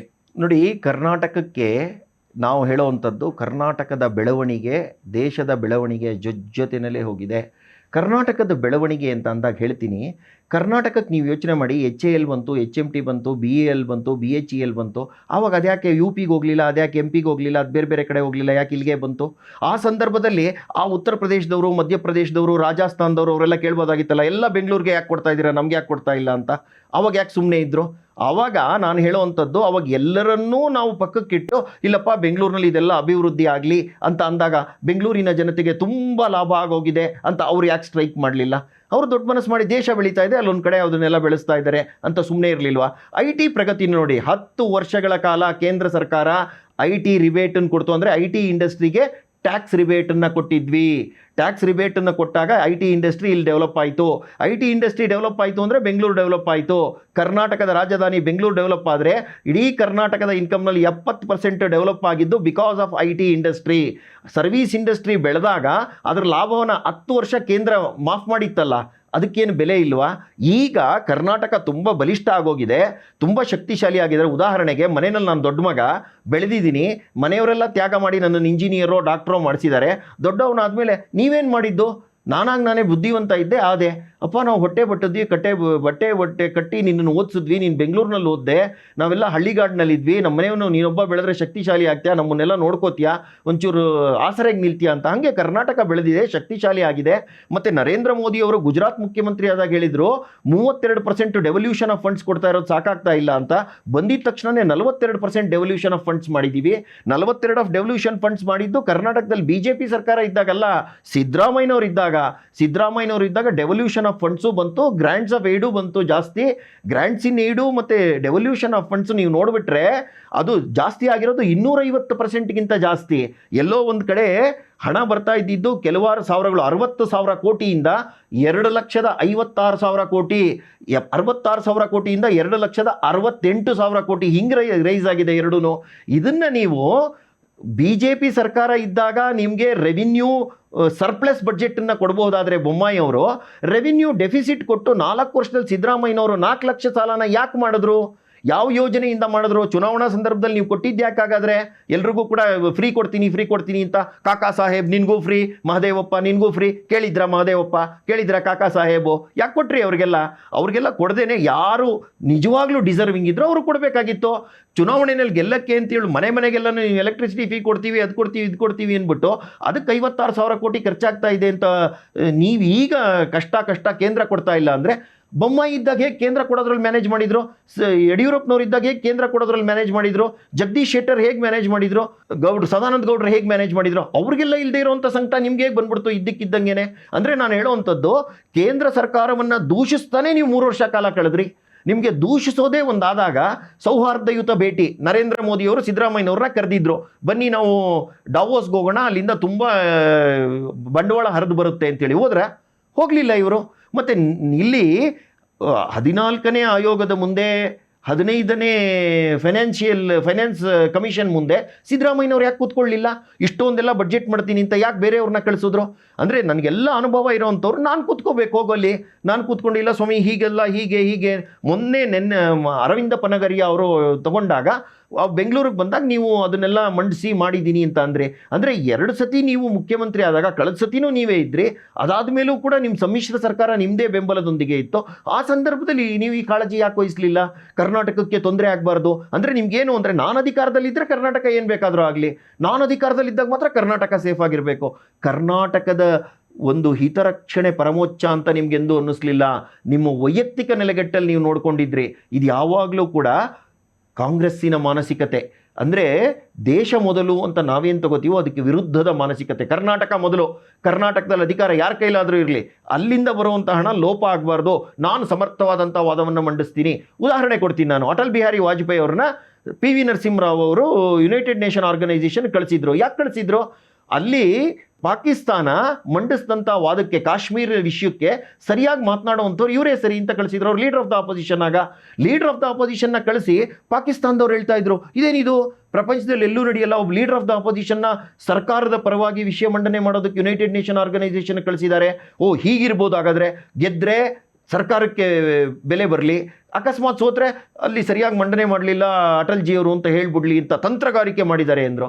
ನಾವು ವಿಷಯ ಮಂಡನೆ ಮಾಡಿದ್ರಿ, ಅಟಲ್ ಬಿಹಾರಿ ವಾಜಪೇಯಿ ಅವರು ವಿಷಯ ತುಂಬ ಚೆನ್ನಾಗಿ ಹೇಳಿದ್ರು, ಅದರಲ್ಲಿ ಯುನೈಟೆಡ್ ನೇಷನ್ ಆರ್ಗನೈಸೇಷನಲ್ಲಿ ಅದನ್ನು ಸಮರ್ಥಿಸ್ಕೊಂಡ್ವಿ, ಅವರು ಕೂಡ ಸರಿ ಅಂತ ಅಂದರು, ಆ ಇಶ್ಯೂ ಬಿದ್ದೋಯ್ತಲ್ಲಿ. ಅಂದರೆ ನಾನು ಹೇಳೋವಂಥದ್ದು ಈ ಮ್ಯಾಗ್ನಾನಿಮಿಟಿ ಸಿದ್ದರಾಮಯ್ಯನವರು ಇದ್ದಾಗ ಯಾಕೆ ತೋರಿಸ್ಲಿಲ್ಲ? ಈಗ ನಿನ್ನೆ ಮೊನ್ನೆ ಶಿವಕುಮಾರ್ ಅವರು ಕೇಂದ್ರದಿಂದ ಯಾವ ಬಾಕಿ ಹಣವೂ ಇಲ್ಲ ಅಂತೀರಾ? ನೋಡಿ, ನಾನು ಹೇಳೋವಂಥದ್ದು ಅಲ್ಪ ಸ್ವಲ್ಪ ಎಲ್ಲೋ ವ್ಯತ್ಯಾಸ ಇರುವಂಥದ್ದು ಇರಬಹುದು, ಆದರೆ ಡೆವಲ್ಯೂಷನ್ ಆಫ್ ಫಂಡ್ಸ್ ಅಲ್ಲಿ ಇಲ್ಲ, ಗ್ರಾಂಟ್ ಇನ್ ಏಡ್ಸ್ ಅಲ್ಲಿ ಇಲ್ಲ. ಲಕ್ಷಾಂತರ ರೂಪಾಯಿ ಬಂದಿದೆ, ಮತ್ತೆ 32% ಇರುವಂಥದ್ದು 42% ಆಗೋಗಿದೆ. ಇದನ್ನ ಅರ್ಥ ಮಾಡ್ಕೋಬೇಕು. ಕಾಂಗ್ರೆಸ್ ಸರ್ಕಾರದಲ್ಲಿ 1.5% ಕೊಟ್ಬಿಟ್ರೇನೆ ಹಿರಿ ಇಗ್ತಾ ಇದ್ರು ಡೆವಲ್ಯೂಷನ್ ಆಫ್ ಫಂಡ್ಸ್ನ. ಅಂದರೆ ನಾನು ಹೇಳೋವಂಥದ್ದು ಹಣವನ್ನು, ತೆರಿಗೆ ರೂಪದಲ್ಲಿ ಬಂದಂಥ ಕೇಂದ್ರದ ಹಣವನ್ನು ಎಲ್ಲ ರಾಜ್ಯಗಳಿಗೂ ಹಂಚಿಕೆ ಮಾಡ್ತಾರೆ. ನರೇಂದ್ರ ಮೋದಿಯವರು ಮುಖ್ಯಮಂತ್ರಿ ಆದಾಗ ಕಷ್ಟ ಅನುಭವಿಸಿದ್ರು, ಹಾಗಾಗಿ ಬಂದಿದ್ದು ಒಂದೇ ಸಂದರ್ಭದಲ್ಲಿ 10% ಜಾಸ್ತಿ ಮಾಡಿದ್ರು. ಸಾಮಾನ್ಯ ಸಂಗತಿ ಅಲ್ಲ ಇದು. ಇದನ್ನು ಅರ್ಥ ಮಾಡ್ಕೋಬೇಕು. ಮತ್ತು ಅಷ್ಟೇ ಅಲ್ಲ, ಕರ್ನಾಟಕಕ್ಕೆ ರೈಲ್ವೆ ಯೋಜನೆಗಳನ್ನು ಕೇಂದ್ರ ಎಷ್ಟು ಕೊಟ್ಟಿದೆ, ಹಾಗೆಯೇ ಏರ್ಪೋರ್ಟ್ಗಳನ್ನು ಟರ್ಮಿನಲ್ 2 ಕೊಟ್ಟಿದೆ, ಇಡೀ ಜಗತ್ತಿನಲ್ಲಿ ನಂಬರ್ 1 ಅಂತ ಇದ್ದಾರೆ, ಅದು ಕೇಂದ್ರದ್ದೇ ಯೋಜನೆ. ಆಮೇಲೆ ಅದ್ರ ಜೊತೆಗೆ express highway, Bengaluru to Mysuru express highway ಕೇಂದ್ರದ್ದೇ ಹಣ. ಆಮೇಲೆ Dabaspete to Chennai express highway ಅದು ಅವ್ರದ್ದೇ ಹಣ. HAL ಫ್ಯಾಕ್ಟ್ರಿ ಮಾಡಿದ್ದಾರೆ ತುಮಕೂರಿನಲ್ಲಿ, ಕೇಂದ್ರದ್ದೇ ಹಣ. ಅಂದರೆ ಹೀಗೆ ಕೇಂದ್ರ ಇವ್ರನ್ನ ಹೇಳಿ ಕೇಳಿ ಹಣ ಆಗ್ತಾ ಇಲ್ಲ, ಒಂದೇ ಸಮ ಹಣ ಆಗ್ತಾ ಇದೆ. ಎಲ್ಲ ಪ್ಲ್ಯಾಟ್ಫಾರ್ಮ್ಗಳನ್ನು ಉನ್ನತೀಕರಣ ಮಾಡ್ತಾ ಇದ್ದೀವಿ. ಕರ್ನಾಟಕದಲ್ಲಿರುವಂಥ 40-50% 50% ಪ್ಲಾಟ್ಫಾರ್ಮ್ಗಳು ಉನ್ನತೀಕರಣಗೊಂಡ್ಬಿಟ್ಟಿವೆ, ಇನ್ನೆಲ್ಲವೂ ಉನ್ನತೀಕರಣಗೊಳ್ತಾ ಇವೆ. ರೈಲುಗಳು ಬೆಂಗಳೂರಿನಿಂದ ಹೊರಗಡೆ ಹೋಗೋದು ಬರುವಂಥದ್ರ ಸಂಖ್ಯೆ ಜಾಸ್ತಿ ಆಗಿದೆ. ಮೆಟ್ರೋ ರೈಲ್ ಬೆಂಗಳೂರಿಗೆ ಕೊಟ್ಟಿದ್ದಾರೆ. ಮೊದಲು ಬೆಂಗಳೂರಿನಲ್ಲಿ ಇದ್ದಂಥದ್ದು ಕೇವಲ 70 ಕಿಲೋಮೀಟರ್ ಆಸ್ಪಾಸ್ನಲ್ಲಿ, ಇವಾಗ 300 ಕಿಲೋಮೀಟರ್ ಆಸ್ಪಾಸಿಗೆ ತೊಗೊಂಡೋಗಿದ್ದಾರೆ. ಇದಕ್ಕೆಲ್ಲ ಕೇಂದ್ರ ಹಣ ಕೊಡ್ತಾ ಇಲ್ವಾ? ಇದೆಲ್ಲ ಕೂಡ ಇನ್ನೊಂದು ರೀತಿಯಲ್ಲಿ ಹಣ ಬರುವಂಥ ರೀತಿ ಅಲ್ವಾ? ಅಂದರೆ ನಾನು ಹೇಳೋವಂಥದ್ದು, ನೀವು ಇಲ್ಲಿ HAL HMT ಎಲ್ಲ ಆದಾಗ ಬೇರೆಯವರೆಲ್ಲ ತ್ಯಾಗ ಮಾಡಿ ನಿಮ್ಮನ್ನು ಬೆಳೆಸಿದ್ರು. IT ಇಂಡಸ್ಟ್ರಿ ಇಲ್ಲಿಗೆ ಬೆಳೀತಾ ಇದೆ ಅಂದಾಗ ಟ್ಯಾಕ್ಸನ್ನು ಮಾಫ್ ಮಾಡಿ 10 ವರ್ಷ ನಿಮ್ಮನ್ನು ಬೆಳೆಸಿದ್ರು. ರಸ್ತೆಗಳು, ರಿಂಗ್ ರೋಡು, ಅದು ಇದು ಅಂತೇಳಿ ಕೇಂದ್ರದ ಹಣ ಬರ್ತಾನೆ ಇತ್ತು. ಆ ಸಂದರ್ಭದಲ್ಲೆಲ್ಲನೂ ಕೂಡ ಯಾವಾಗ ಶಬಾಷ್ಗಿರಿ ಕೊಟ್ರಿ ಕೇಂದ್ರಕ್ಕೆ? ಶಬಾಷ್, ನರೇಂದ್ರ ಮೋದಿ ಅವರು ಇದನ್ನು ಕೊಟ್ಟಿದ್ದಾರೆ, ಶಬಾಷ್. ಇದನ್ನು ಯಾವಾಗಲೂ ದೂಷಣೆ ಮಾಡೋದೇನೇನಾ? ದೂಷಣೆ ಮಾಡೋದೇ ನಿಮ್ಮ ಗುಣ ಇರೋದ್ರಿಂದ ನೀವು ಈ ಮನಸ್ಥಿತಿಯಿಂದ ಆಚೆ ಬರೋದೇ ಇಲ್ಲ. ಹಾಗಾಗಿ ಮನಸ್ಥಿತಿಯಿಂದ ಮೊದಲು ಆಚೆ ಬನ್ನಿ. ನಮ್ಮ ವ್ಯವಸ್ಥೆನಲ್ಲಿ ಏನು ಅಂದರೆ, ಕೇಂದ್ರದ ಜೊತೆಯಲ್ಲಿ ಸೌಹಾರ್ದಯುತವಾದ ಆ ಥರ ನಮ್ಗೆ ಅಧಿಕಾರ ಇದೆ, ಕೇಳಬೇಕು. ನಾವು ಹಣ ಕೊಟ್ಟಿದ್ದೀವಿ, ನಮಗೂ ಬರಬೇಕು. ಕೇಳೋ ರೀತಿಯಲ್ಲಿ ಕೇಳಬೇಕು, ಮನ ಒಲಿಸ್ಕೋಬೇಕು. ಏನು ಅಧಿಕಾರಯುತವಾಗಿ ಕೇಳೋವಂಥದ್ದನ್ನು ಕೂಡ ರೀತಿ ನೀತಿಗಳಿಂದ ಕೇಳಿ ಮನವೊಲಿಸಿ ತಗೋಬೇಕು. ನಿಮ್ಗೆ ತಗೊಳ್ಬಾರ್ದು ಅಂತ ನಾನು ಹೇಳಲ್ಲ. ಕರ್ನಾಟಕಕ್ಕೆ ಬರುವಂಥ ಹಣ ಬರಬೇಕು, ಇನ್ನೂ ಹೆಚ್ಚಿಂದು ಬರಬೇಕು ಅಂತ ನಿಮ್ಗನ್ಸಿದ್ರೆ ಸರಿಯಾದಂಥ ರೀತಿಯಲ್ಲಿ ಅದನ್ನು ಅವ್ರನ್ನ ಮನವೊಲಿಸ್ರಿ, ಅದನ್ನು ಬೆನ್ನತ್ರಿ, ತಗೊಳ್ರಿ ಹಣನ. ಬೇಕು ಅಭಿವೃದ್ಧಿಗೆ. ಕರ್ನಾಟಕದಿಂದ ಹೋಗುವಂಥ ಹಣ ಕರ್ನಾಟಕಕ್ಕೂ ಸಾಕಷ್ಟು ಬರಬೇಕು ಅನ್ನುವಂಥದ್ದು ನಿಮ್ಮ ವಾದನೆ ಆದರೆ, ತಗೊಳ್ಳೋವಂಥ ರೀತಿನೂ ನಿಮಗೆ ಗೊತ್ತಿರಬೇಕು. ಸಂಘರ್ಷಮಯವಾದಂಥ ವಾತಾವರಣದಲ್ಲಿ ಕೆಲಸಗಳಾಗಲ್ಲ. ಸ್ನೇಹಯುತವಾದ ವಾತಾವರಣದಲ್ಲಿ ಮತ್ತು ಆಗ್ರಹಪೂರ್ವಕವಾಗಿ ಆಗ್ರಹಿಸ್ತಾ ತಗೊಳ್ಬೇಕು ಅನ್ನುವಂಥದ್ದು ಇದ್ದರೆ ಖಂಡಿತ ತಗೊಳ್ಳಿ ಅಂತೀವಿ. ಈಗ ಕರ್ನಾಟಕಕ್ಕೆ ಬರಬೇಕಾದ್ದು ಒಂದಷ್ಟು ಯೋಜನೆಗಳು ಇನ್ನೊಂದಷ್ಟು ಬಾಕಿ ಇದೆ ಅಂತಲೇ ಅಂದ್ಕೊಳ್ಳೋಣ, ಅಥವಾ ಅದು ಬರುತ್ತೆ ಅಂತಲೇ ಅಂದ್ಕೊಳ್ಳೋಣ. ಆದರೆ ಕರ್ನಾಟಕದ ಕೈ ಮೀರಿದಂಥ ಒಂದಷ್ಟು ಅಂಶಗಳಿದ್ದಾವೆ. ಈಗ ಪೆಟ್ರೋಲು, ಡೀಸಲ್ಲು, ರಸಗೊಬ್ಬರ ಇತ್ತೀಚಿನ 2-3 ದಿನಗಳಿಂದ ಎಲ್ಲದಕ್ಕೂ ಕೇಂದ್ರ ಸರ್ಕಾರದ ಮೇಲೆಯೇ ಆರೋಪಗಳು ಕೇಳಿಬರ್ತಾ ಇದೆ. ಸೊ ಪೆಟ್ರೋಲ್ ಡೀಸೆಲ್ ಬೆಲೆ ಏರಿಕೆ ಅಂತ ಬಂದಾಗ ಅಂತಾರಾಷ್ಟ್ರೀಯ ಮಟ್ಟದಲ್ಲಿ ನರೇಂದ್ರ ಮೋದಿಯವರು ಈ ಪರಿಸ್ಥಿತಿಯನ್ನು ಗ್ರಹಿಸಿರಲಿಲ್ಲ.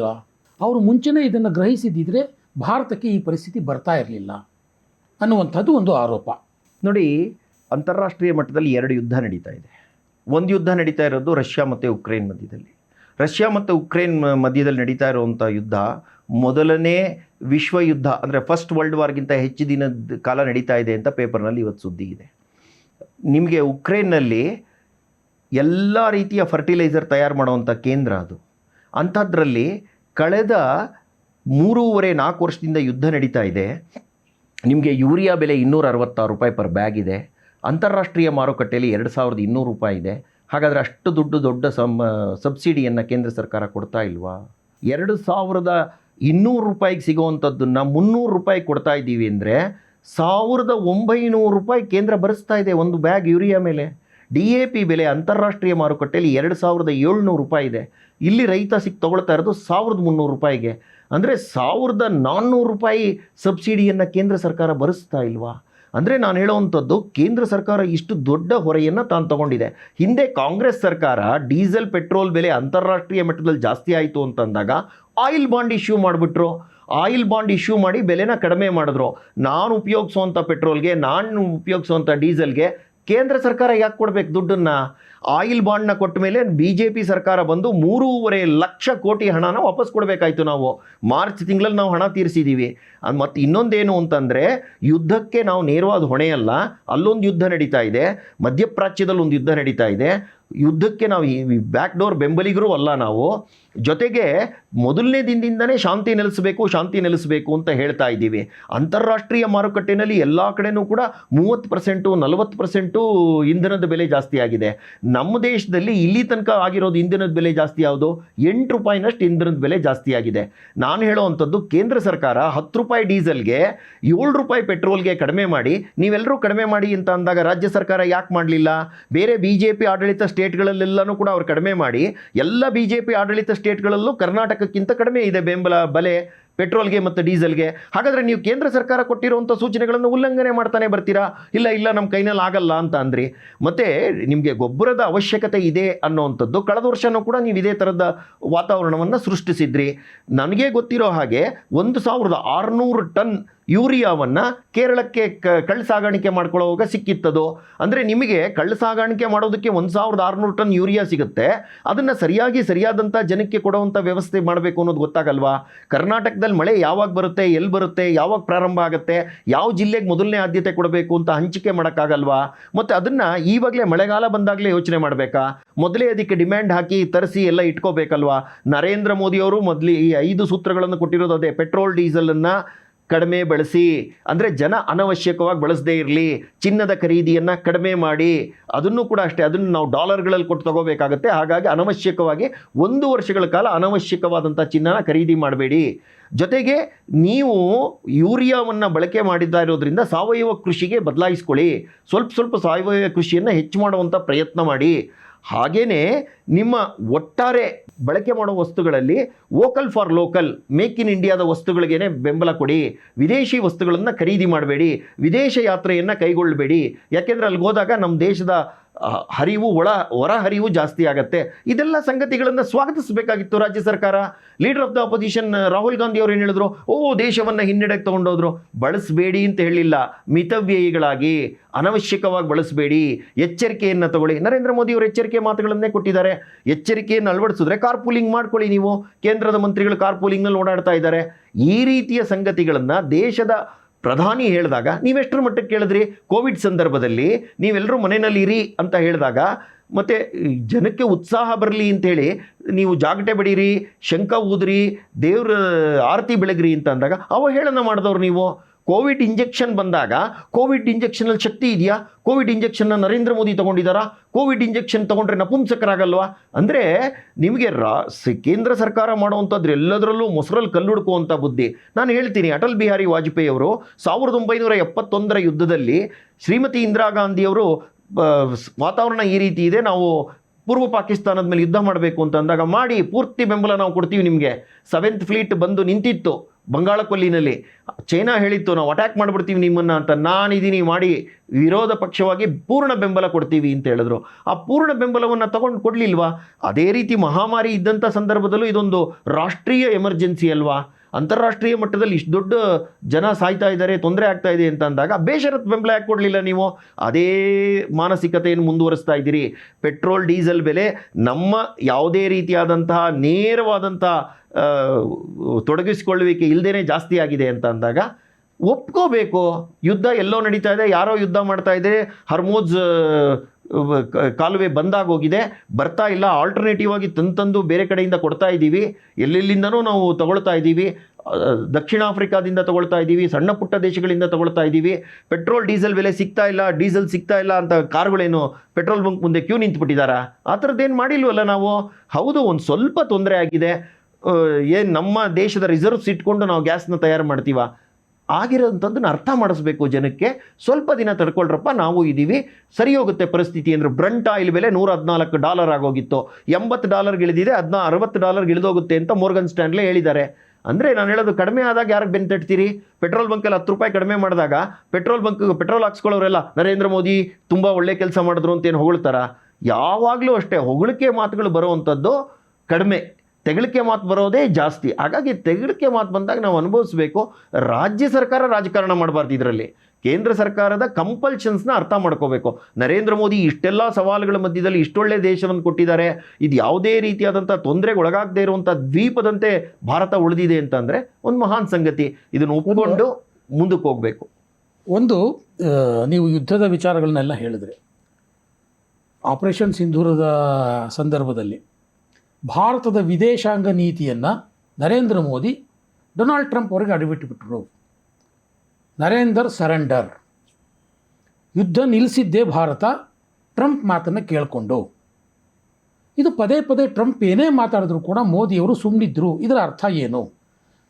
ಅಮೆರಿಕಾದ ಒಂದು ಅಧಿಪತ್ಯಕ್ಕೆ ಅಥವಾ ಡೊನಾಲ್ಡ್ ಟ್ರಂಪ್ಗೆ ನರೇಂದ್ರ ಮೋದಿ ಹೆದರ್ಕೊಂಡ್ರು. ಅದಾನಿ ಅಂಬಾನಿನ ಉಳಿಸೋಕೆ ಮೋದಿ ಟ್ರಂಪ್ ಹೇಳ್ದಂಗೆ ಕೇಳ್ತಾ ಇದ್ದಾರೆ. ಹಾಗಾಗಿ ಈ ಟ್ರೇಡ್ ಅಗ್ರಿಮೆಂಟ್ ಏನಿದೆ ಅದಕ್ಕೂ ಸಹ ಭಾರತದ ಹಿತಾಸಕ್ತಿಯನ್ನು ಬಲಿ ಕೊಡಲಾಗಿದೆ ಅನ್ನುವಂಥ ಆರೋಪಗಳು ಕೇಳಿಬರ್ತಾ ಇದೆ. ನೋಡಿ, ನರೇಂದ್ರ ಮೋದಿಯವರು ಉರಿ ಸ್ಟ್ರೈಕ್ ಮಾಡಿದ್ರು. ಉರಿನಲ್ಲಾದಾಗ ಸರ್ಜಿಕಲ್ ಸ್ಟ್ರೈಕ್ ಮಾಡಿದ್ರು. ಉರಿನಲ್ಲಿ ಅಟ್ಯಾಕ್ ಆಗೋಯ್ತು, ಸರ್ಜಿಕಲ್ ಸ್ಟ್ರೈಕ್ ಮಾಡಿದ್ರು. ಭಾರತ ಯಾವತ್ತು ಸರ್ಜಿಕಲ್ ಸ್ಟ್ರೈಕ್ ಮಾಡಿತ್ತು? 26/11 ನೂರಾರು ಜನ ಸತ್ತೋಗಿದ್ದಾರೆ. ತಾಜ್ ಹೋಟೆಲ್ ಅಟ್ಯಾಕ್ ಆಗಿದೆ. ನಮ್ಮವರು ಪ್ರೈಮ್ ಮಿನಿಸ್ಟ್ರು ಅಟ್ಯಾಕ್ ಮಾಡಬೇಕು ಅಂತ 3 ಜನ ಆರ್ಮಿ ಚೀಫ್ಗಳು ಬಂದು ಹೇಳ್ತಾರೆ, ಇಲ್ಲ ಬೇಡ, ನಾನು ಅಮೇರಿಕಾದ ಪ್ರೆಸಿಡೆಂಟಿಗೆ ಫೋನ್ ಮಾಡ್ತೀನಿ ಅಂತ ನಮ್ಮ ಪ್ರೈಮ್ ಮಿನಿಸ್ಟರ್ ಆಗಿದ್ದಂಥ ಮನಮೋಹನ್ ಸಿಂಗ್ ಹೇಳ್ತಾರೆ. ಆ ಸಂದರ್ಭದಲ್ಲಿ ಎಲ್ಲ ಆರ್ಮಿ ಚೀಫ್ಗಳು they have gone on record. ಏನು ಹೇಳ್ತಾರೆ ಅಂತಂದರೆ, we were ready to counter attack, but ನಮ್ಮ ಕೈಗಳನ್ನು ಕಟ್ಟಾಕ್ಲಾಯಿತು ಅಂತಂದರು. ಬಾಲಾಕೋಟ್ ಏರ್ ಸ್ಟ್ರೈಕ್ ಮಾಡ್ತೀವಿ ನಾವು. ಪೆಹಲ್ಗಾಮ್ನಲ್ಲಿ ಅಟ್ಯಾಕ್ ಆಗುತ್ತೆ. ಅದಾದ ನಂತರ ಹಿಂದೆ ಮುಂದೆ ನೋಡದೆ ಒಳಗಡೆ ಹೊಡಿತೀವಿ ನಾವು. ಟೆರರಿಸ್ಟ್ ಹೈಡ್ಔಟ್ಗಳನ್ನ ಹೊಡೆದಾಕ್ತೀವಿ. ಅದಕ್ಕೆ ಪುರಾವೆ ಕೊಡಿ, ನೀವು ಹೊಡೆದಾಕಿದ್ದೀರಾ ಅಂತ ನಮ್ಮ ಅಪೋಸಿಷನ್ ಕೇಳುತ್ತೆ. ಇಡೀ ಜಗತ್ತಲ್ಲಿ ಯಾವ ಅಪೋಸಿಷನ್ನು ಈ ಥರ ಮಾಡಲ್ಲ. ಹಾಗೇ ಆಪರೇಷನ್ ಸಿಂಧೂರ್ನಲ್ಲಿ ಪುಲ್ವಾಮಾದಲ್ಲಿ ನಡೆದಂಥ ಪುಲ್ವಾಮಲ್ಲಿ ನಡೆದಂಥ ಮಾರಣ ಹೋಮ ಆದ ನಂತರ ನಾವು ಮೊದಲನೇ ದಿನ ಮಿಲಿಟ್ರಿಯವ್ರಿಗೆ ಪೂರ್ತಿ ಸ್ವತಂತ್ರವನ್ನು ಕೊಟ್ಟು, ನಿಮಗಿಷ್ಟ ಬಂದಂಥ ಸಮಯದಲ್ಲಿ ನಿಮಗಿಷ್ಟ ಬಂದಂಥ ರೀತಿಯಲ್ಲಿ ಆಪರೇಷನ್ನ ಕೈಗೊಳ್ಳಿ ಅಂಥೇಳಿ ಪೂರ್ಣ ಸ್ವತಂತ್ರವನ್ನು ಕೈಗೊಂಡು ಅವ್ರು ಅಟ್ಯಾಕ್ ಮಾಡ್ತಾರೆ. ಎಲ್ಲಿಗೆ ಮಾಡ್ತಾರೆ? ಟೆರರಿಸ್ಟ್ ಹೈಡ್ಔಟಿಗೆ ಮಾಡ್ತಾರೆ. ಟೆರರಿಸ್ಟ್ ಹೈಡ್ಔಟಿಗೆ ಮಾಡಿ 9 ಹೈಡ್ಔಟ್ನ ವೈಪ್ಔಟ್ ಮಾಡಾದ್ಮೇಲೆ ಕೌಂಟರ್ ಅಟ್ಯಾಕ್ ಆಗುತ್ತೆ ಅಮೆರಿಕದ ಕಡೆ, ಪಾಕಿಸ್ತಾನ್ ಕಡೆಯಿಂದ ಅದಕ್ಕೆ ಕೌಂಟರ್ ಅಟ್ಯಾಕನ್ನು ತಿರ್ಗಾ ನಾವು ನಮ್ಮ ಅಟ್ಯಾಕನ್ನು ತೊಗೊಳ್ತೀವಿ. ನಮ್ಮ ಅಟ್ಯಾಕ್ನಲ್ಲಿ 11 ಮಿಲಿಟ್ರಿ ಬೇಸ್ಗಳನ್ನು ಹೊಡೆದಾಕ್ತೀವಿ. ನೂರ್ಖಾನ್ ಮಿಲಿಟ್ರಿ ಬೇಸನ್ನು ಕೂಡ ಹೊಡೆದಾಕ್ಬಿಡ್ತೀವಿ. ಮತ್ತು ಅದರಲ್ಲಿ ಎಷ್ಟು ಪ್ರಿಸಿಷನ್ ಇತ್ತು ನಮ್ಮದು ಅಂತಂದರೆ, ನಮ್ಮ ಬ್ರಹ್ಮೋಸ್ ಮಿಸೈಲ್ಗಳು ಅವರ ವೆಂಟಿಲೇಟರ್ ಒಳಗಡೆಯಿಂದ ನುಗ್ಗಿ ಅವ್ರ ಒಳಗಡೆ ಇರುವಂಥ ಜಾಗನ, ಟಾರ್ಮ್ಯಾಕನ್ನು ಎಲ್ಲ ಹೊಡೆದಾಕ್ಬಿಡ್ತು ಅನ್ನುವಂಥ ವರದಿ ಬಂತು. ಅಂದರೆ ನಿಮಗೆ ಇಷ್ಟು ದೊಡ್ಡ ಆಪರೇಷನ್ನ 1, 2, 3, 4 ದಿನದಲ್ಲೇ ನಾವು ಮಾಡಿ ಕರಾಚಿಗೆ ಹತ್ತತ್ರ ನಮ್ಮ ಶಿಪ್ಗಳನ್ನು ನಿಲ್ಲಿಸಿ ಅಲ್ಲಿಂದನೂ ನಮ್ಮ ಅಟ್ಯಾಕನ್ನು ಜಾಸ್ತಿ ಮಾಡ್ತೀವಿ ಅಂತಂದಾಗ ನಮ್ಮ ಕಾಲಿಗೆ ಬಿದ್ದು ಕೇಳ್ಕೊಳ್ಳೋವಂಥ ಸ್ಥಿತಿ ಬಂದಿತ್ತು. ಇವಾಗ ನೀವು ಪುತಿನ್ ಮತ್ತು ರಷ್ಯಾದ ಯುದ್ಧ ಏನು ನಡೀತಾ ಇದೆ, ರಷ್ಯಾ ಮತ್ತು ಉಕ್ರೇನ್ ಯುದ್ಧವನ್ನು ಮೊದಲನೇ ವರ್ಲ್ಡ್ ವಾರ್ಗಿಂತ ಹೆಚ್ಚು ದಿನ ಯುದ್ಧ ಮಾಡ್ತಾ ಇದ್ದಾರೆ. ಯಾರು ಅವ್ರನ್ನ ನಿಲ್ಲಿಸೋದಕ್ಕೆ ಪ್ರಯತ್ನ ಮಾಡ್ತಾ ಇದ್ದಾರೆ? ನಾವೇನಾದರೂ ಯುದ್ಧವನ್ನು ಅವಶ್ಯಕತೆಗಿಂತ ಜಾಸ್ತಿ ಎಳಿತಾ ಹೋಗಿದ್ದಿದ್ರೆ ಇದೇ ಅಮೆರಿಕ ಆರ್ಮ್ಸ್ ಸಪ್ಲೈ ಮಾಡ್ತಿತ್ತೋ ಏನೋ ಯಾರಿಗೂ ಗೊತ್ತು. ಇದೇ ಯುರೋಪಿಯನ್ ಕಂಟ್ರಿಗಳು ಬ್ಯಾಕ್ ಡೋರ್ಸಿಂದ ಆರ್ಮ್ಸ್ ಆರ್ಮಿನೇಷನ್ ಪಾಕಿಸ್ತಾನಕ್ಕೆ ಸಪ್ಲೈ ಮಾಡ್ತಿದ್ರೇನೋ. ಅಂದರೆ ಭಾರತವನ್ನು ಯುದ್ಧದ ಒಂದು ಮೋಡಕ್ಕೆ ತೊಗೊಂಡೋಗುವಂಥದ್ದಕ್ಕೆ ಇಲ್ಲ ಸಲ್ಲದ ಪ್ರಯತ್ನಗಳನ್ನು ಜಗತ್ತಿನ ಯಾವ್ಯಾವ ಶಕ್ತಿಗಳು ಮಾಡ್ತಿದ್ವೋ ಏನೋ ಯಾರಿಗೂ ಗೊತ್ತಿತ್ತದೋ. ಮತ್ತು ನೀವು ಕಾಶ್ಮೀರದಲ್ಲಿ ಆರ್ಟಿಕಲ್ 370 ತಂದು ಅದನ್ನು ಪ್ರಕ್ಷುಬ್ಧ ಸ್ಥಿತಿಗೆ ತೊಗೊಂಡೋಗಿದ್ದೇ ಕಾಂಗ್ರೆಸ್ನವರು. ಜೊತೆಗೆ ಅಕ್ಸೈ ಚಿನ್ನನ್ನು ದಾನ ಮಾಡಿಕೊಟ್ಟಿದ್ದೇ ನೀವು. ಕಚ್ಚತ್ತೀವು ಐಲ್ಯಾಂಡನ್ನು ದಾನ ಮಾಡಿದ್ದೇ ನೀವು. ನರೇಂದ್ರ ಮೋದಿ ಆ ರೀತಿ ಏನು ಮಾಡಲಿಲ್ವಲ್ಲ. ನರೇಂದ್ರ ಮೋದಿ ತಗೊಂಡಂಥ ನಿರ್ಣಯಗಳು ಐಬಾಲ್ ಟು ಐಬಾಲ್ ನೋಡಿದ್ವಿ. ಗಾಲ್ವಾನ್ನಲ್ಲಿ 72,000 ಜನ ಸೈನಿಕರನ್ನ 60 ದಿನಗಳಿಗಿಂತ ಜಾಸ್ತಿ ನಿಲ್ಲಿಸಿದ್ವಿ ನಾವು. ಇಡೀ ಚೈನಾದ ಆರ್ಮಿನ ಎದುರಾಕೊಳ್ಳುವಂಥ ತಾಕತ್ತಿರೋದು ಭಾರತಕ್ಕೆ ಒಂದೇ ಅಂತ ತೋರಿಸಿದ್ವಿ. ಅದೆಲ್ಲ ಹಳೇದಾಯಿತು. ಈಗ ನೀವು ಟ್ರಂಪ್ ಅವರು ಹೇಳಿದ ಮಾತನ್ನು ನೀವು ಯಾಕೆ ವಿರೋಧಿಸ್ತಾ ಇಲ್ಲ? ನಾನೇ ಯುದ್ಧ ನಿಲ್ಲಿಸಿದ್ದು ಅಂತ ಟ್ರಂಪ್ ಹೇಳ್ತಾನೆ ಬರ್ತಿದ್ದಾರೆ. ನಾನು ಹೇಳುವಂಥದ್ದು ಇಲ್ಲ ನಿಮಗೆ ಟ್ರಂಪ್ ಕೆಲವಕ್ಕೆ ಉತ್ತರ ಕೊಡುವಂಥ ಅವಶ್ಯಕತೆ ಇಲ್ಲ. ಮೊನ್ನೆ ತಾನೇ ರೂಬಿಯೋ ಅವರ ಎಕ್ಸ್ಟರ್ನಲ್ ಅಫೇರ್ಸ್ನ ನೋಡ್ಕೊಳ್ಳೋವಂಥವ್ರು ಬಂದಿದ್ದರು, ಮಾರ್ಕ್ ರೂಬಿಯೋಗೆ ನಮ್ಮ ಎಕ್ಸ್ಟರ್ನಲ್ ಅಫೇರ್ಸ್ ಮಿನಿಸ್ಟ್ರು ಕೆಲವು ಪ್ರಶ್ನೆಗಳನ್ನು ಕೇಳಿದ್ರು, ಹೆಸರು ಹೇಳದೆ ಕೇಳಿದ್ರು. ನಿಮ್ಮ ದೇಶದಲ್ಲಿ ಕೆಲವರು ಯಾವ್ಯಾವುದೋ ಸ್ಟೇಟ್ಮೆಂಟ್ಗಳನ್ನು ಕೊಡ್ತಾರೆ, ಈ ಥರ ಮಾಡ್ತಾರೆ ಅಂತ. ಅದಕ್ಕೆ ಅವ್ರು ಹೇಳಿದ್ರು ಕೆಲವರಿಗೆ ಗೊತ್ತಾಗೋದೇ ಇಲ್ಲ, ಸಂದರ್ಭ ಇಲ್ಲದೇ ಅವರು ಆ ಥರದ ಹೇಳಿಕೆಗಳನ್ನ ಕೊಡ್ತಾರೆ ಅಂತೇಳಿ. ಇದು ಯಾವ ಕಡೆಗೆ ಸೂಚಿಸ್ತಾ ಇದೆ? ಯಾರು ಹೇಳಿಕೆ ಕೊಟ್ಟವರು? ಮಾರ್ಕ್ ರೂಬಿಯೋ ಯಾರ ಪರವಾಗಿ ಮಾತನಾಡ್ತಾ ಇದ್ದಾರೆ? ನಮ್ಮ ಜೈಶಂಕರ್ ಅವರು ಯಾವ ಹೇಳಿಕೆಗಳನ್ನು ಕೊಟ್ಟರು? ಎಲ್ಲವೂ ಅರ್ಥ ಆಗ್ತಾ ಇದೆ. ಆ ದೇಶದಲ್ಲಿ ಹೆಲ್ಮ್ ಆಫ್ ಅಫೇರ್ಸ್ ಇರುವಂಥವ್ರಿಗೆ ಏನೋ ಕೆಲವು ಸ್ಥಿಮಿತದಲ್ಲಿಲ್ಲ ಅಂಥೇಳಿ. ಸ್ಥಿಮಿತದಲ್ಲಿ ಇಲ್ಲದೆ ಇರುವಂಥ ವ್ಯಕ್ತಿಗಳಿಗೆ ಪ್ರತಿಕ್ರಿಯೆ ಕೊಡುವಷ್ಟು ಅಪ್ರಬುದ್ಧ ರಾಜಕಾರಣಿಗಳು ನಮ್ಮಲ್ಲಿಲ್ಲ. ನಾವು ಪ್ರಬುದ್ಧರು, ಯಾವ ಸಮಯದಲ್ಲಿ ಎಷ್ಟು ಹೇಳಬೇಕು, ಹೇಗೆ ಹೇಳಬೇಕು ಅನ್ನೋದು ನಮಗೆ ಗೊತ್ತು. ಹೇಳುವಂಥ ರೀತಿಯಲ್ಲಿ ಹೇಳ್ತೀವಿ, ಹೇಳಿಸೋ ರೀತಿಯಲ್ಲಿ ಹೇಳ್ತೀವಿ. ನಾನಾ ಚಾನಲ್ಗಳಿದೆ, ಲೀಡ್ರೇ ಮಾತನಾಡಬೇಕು ಅಂತಿಲ್ಲ. ಲೀಡ್ರ್ ಪರವಾಗಿ ಮಾತನಾಡುವಂಥ 108 ಚಾನಲ್ಗಳಿವೆ, ಅದರಲ್ಲಿ ಮಾತನಾಡಿಸ್ತೀವಿ. ಆ ಮಾತನಾಡಿಸೋವಂಥ ಕೆಲಸನ, ಎಂಗೇಜ್ ಮಾಡೋವಂಥ ಕೆಲಸನ, ಸೂಚನೆಗಳು ಕೊಡೋತ್ತಾನ, ಭಾರತದ ನಿಲುವನ್ನು ತಿಳಿಸುವಂಥ ಕೆಲಸ ನಿರಂತರವಾಗಿ ಮಾಡ್ತಾ ಇದ್ದೀವಿ. ಸ್ಪಷ್ಟವಾದಂಥ ಉತ್ತರ, ದಿಟ್ಟವಾದಂಥ ಉತ್ತರನ ಕೊಟ್ಟಿದ್ದೀವಿ. ಇದು ಯಾರಿಗೆ ರಾಜಕಾರಣ ಗೊತ್ತಿಲ್ವೋ, ಯಾರಿಗೆ ರಾಜಕಾರಣದ ಮಗ್ಗಲುಗಳನ್ನು ಹೇಗೆ ನಿರ್ವಹಿಸಬೇಕು ಅನ್ನೋ ಅನುಭವ ಇಲ್ವೋ ಅವ್ರು ಆಡೋ ಮಾತಿದು. ಒಟ್ಟಾರೆಯಾಗಿ 12 ವರ್ಷಗಳಲ್ಲಿ ನರೇಂದ್ರ ಮೋದಿ ಭಾರತದ ಒಂದು ಸ್ಥಾಪಿತ ವಿದೇಶಾಂಗ ನೀತಿಯನ್ನೇ ಹಾಳು ಮಾಡಿಬಿಟ್ರು ಅಂತ ಮೂಲಭೂತವಾಗಿ ಆರೋಪ ಇರೋದು. ನೆರೆಯ ದೇಶಗಳೊಂದಿಗೇ ಸಂಬಂಧ ಸರಿ ಇಲ್ಲ. ಪಾಕಿಸ್ತಾನ ಬಿಡಿ, ಚೀನಾ ಬಿಡಿ, ಬಾಂಗ್ಲಾದೇಶ, ನೇಪಾಳ, ಶ್ರೀಲಂಕಾ, ಮಾಲ್ಡೀವ್ಸ್ ಎಲ್ಲ ದೇಶಗಳ ಜೊತೆನೂ ಸಂಬಂಧಗಳು ಹಳಸೋಯ್ತು. ಇದಕ್ಕೆ ನರೇಂದ್ರ ಮೋದಿಯವರ ಈ 12 ವರ್ಷಗಳ ಆಡಳಿತ ಕಾರಣ ಅನ್ನುವಂಥದ್ದು ಒಂದು ಆರೋಪ. ನೋಡಿ, ನರೇಂದ್ರ ಮೋದಿಯವರು ಅಧಿಕಾರಕ್ಕೆ ಬಂದಂಥ ದಿನಾನ ಎಲ್ಲ ನೆನಪಿಟ್ಕೋಬೇಕು ನಾವು. ಎಲ್ಲ ಏಷ್ಯನ್ ಕಂಟ್ರೀಸ್ನ ಕರೆದಿದ್ದರು. ಅಂದರೆ ನಾವು ಮಾಡ್ಕೊಂಡಿರೋವಂಥ ಒಂದು ಒಕ್ಕೂಟದ ಎಲ್ಲರೂ ಬಂದಿದ್ದರು. ಆ ಒಕ್ಕೂಟಕ್ಕೆ ಬಂದ ಮೇಲೆ ಆ ಎಲ್ಲ ದೇಶಗಳಲ್ಲೂ ಆರ್ಥಿಕ ಸ್ಥಿತಿಯಂತ್ರ ಯಾವ ರೀತಿ ಇತ್ತು ಅಂತಂದರೆ, ಯಾರೂ ಕೂಡ ಸ್ಥಿರವಾದಂಥ ಸರ್ಕಾರನ ಕೊಡೋದಾಗಲಿ ಅಥವಾ ಬಲವಾದಂಥ ಆಡಳಿತ ನಡೆಸೋದಾಗಲಿ ಮಾಡಲಿಲ್ಲ. ಶ್ರೀಲಂಕಾದ ಉದಾಹರಣೆ ಕೊಡಬೇಕಾದ್ರೆ, ಶ್ರೀಲಂಕಾಗೆ ಡೀಸೆಲ್ಲು ಪೆಟ್ರೋಲು ನಾವು ಕಳಿಸ್ಕೊಡ್ಬೇಕಾಯ್ತು, ಶ್ರೀಲಂಕಾಗೆ ಲೋನು ನಾವು ಕೊಡಬೇಕಾಯಿತು. ಶ್ರೀಲಂಕಾದಲ್ಲಿರುವಂಥ ಅಸ್ಥಿರತೆಯನ್ನು ಸ್ಥಿರವಾಗಿಟ್ಕೋಬೇಕು ಅಂತ ಅಂದಾಗ ನಮಗಿರುವಂತಹ ಎಲ್ಲ ಬ್ಯಾಕ್ ಚಾನಲ್ಸನ್ನು ಉಪಯೋಗಿಸಿ ಅವ್ರನ್ನ ಸರಿ ಮಾಡಬೇಕಾಯಿತು. ಹಾಗೆಯೇ ಅಲ್ಲಿ ಬಾಂಗ್ಲಾದೇಶದಲ್ಲಿ ಅಸ್ಥಿರತೆಯನ್ನು ಉಂಟು ಮಾಡಿದ್ದು ಅಂತಾರಾಷ್ಟ್ರೀಯ ಶಕ್ತಿಗಳು. ಅಂತಾರಾಷ್ಟ್ರೀಯ ಶಕ್ತಿಗಳ ಅಸ್ಥಿರತೆಯನ್ನು ಯಾಕೆ ಮಾಡಿದ್ರು ಅಂದರೆ ಅವ್ರಿಗೇನೋ ಹಿತಾಸಕ್ತಿ ಇತ್ತು, ಹಾಗಾಗಿ ಅವ್ರು ಮಾಡಿದ್ರು. ಅವ್ರು ಬಂದ ಮೇಲೂ ಒಂದು ಸ್ವಲ್ಪ ಕಾಲಘಟ್ಟದಲ್ಲಿ ಏರುಪೇರು ಆಯಿತು ಅಂತ ಅಂದಾಗ ಈಗ ಅಲ್ಲಿ ಯಾವ ಥರ ನಡೀತಾ ಇದೆ, ಈಗ ಅವರು ಏನೂ ಕೂಡ ಮಾಡದೇ ಇರೋ ಸ್ಥಿತಿಲಿದ್ದಾರೆ. ಯಾಕೆ ಅಂತಂದರೆ ಅವ್ರಿಗೆ ಬೇಕಾದಂಥ ಮೂಲ ಸೌಕರ್ಯಗಳನ್ನೆಲ್ಲ ಕಳಿಸುವಂಥದ್ದು ಭಾರತವೇ, ಬೇರೆ ಯಾವುದೋ ದೇಶದಿಂದ ಬರಲ್ಲ. ಮತ್ತು ಇನ್ನೊಂದೇನು ಅಂತಂದರೆ, ಆ ಪುಟ್ಟ ದೇಶಗಳು ನಮ್ಮಂಥ ಬೃಹತ್ ಆರ್ಥಿಕತೆಯನ್ನು ಒಂದಲ್ಲ ಒಂದು ರೀತಿಯಲ್ಲಿ ಓಲೈಸ್ಕೊಂಡು ಅವಲಂಬಿಸ್ಕೊಂಡೇ ಇರಬೇಕು.